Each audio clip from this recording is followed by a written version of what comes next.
Journalist స్వేచ్ఛ suicide case రోజురోజుకి సంచలనంగా మారుతున్న సంగతి తెలిసిందే. ఇప్పటికే స్వేచ్ఛ సూసైడ్ చేసుకోవడంలో ప్రధాన నిందితుడిగా ఆమె ప్రియుడు పూర్ణచంద్రన్ని అరెస్ట్ చేసి నిజం కక్కించారు. అయితే అరెస్ట్ కాకముందు పూర్ణచంద్ర ఒక 5 పేజీల లేఖ విడుదల చేసి స్వేచ్ఛ చావుకు నేను కారణం కాదని పరోక్షంగా స్వేచ్ఛ తండ్రి మీదకే వెళ్లేలాగా ఆ లేఖలో పేర్కొన్నారు. ఆ తర్వాత పూర్ణచంద్ర అరెస్ట్ అయ్యారు. ఇక స్వేచ్ఛ కూతురు పూర్ణచంద్రపై సంచలన ఆరోపణలు చేసింది.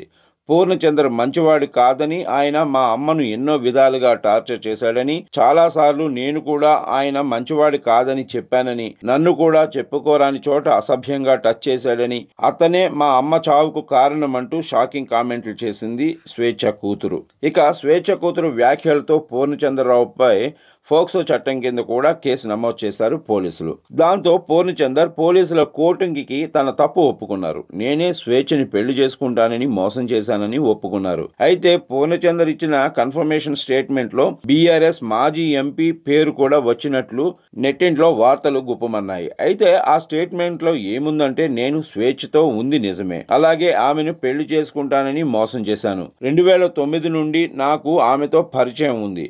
రెండో పెళ్లి అయిన సందర్భంలో కూడా నువ్వు భర్తకి విడాకులు ఇవ్వు, నేను మళ్ళీ పెళ్లి చేసుకుంటానని ఆమెను నమ్మించాను అని చెప్పాడు పూర్ణచంద్ర. ఆ తర్వాత నన్ను నమ్మి స్వేచ్ఛ విడాకులు తీసుకుంది, కానీ నేను ఆమెను పెళ్లి చేసుకోలేదు అంటూ చెప్పారట. అలాగే గత వారం రోజుల క్రితమే స్వేచ్ఛ పూర్ణచంద్ర కలిసి అరుణాచలం వెళ్ళినట్లు కూడా పోలీసులు నిర్ధారించారు.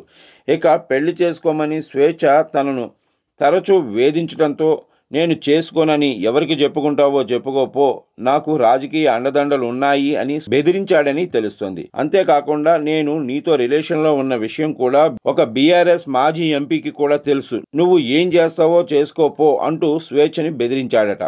ఈ విషయం మీదే స్వేచ్ఛ చనిపోయే వారం రోజుల ముందు గొడవ బాగా జరిగిందట. ఆ తర్వాత స్వేచ్ఛ బాధతో సూసైడ్ చేసుకున్న సంగతి తెలిసిందే.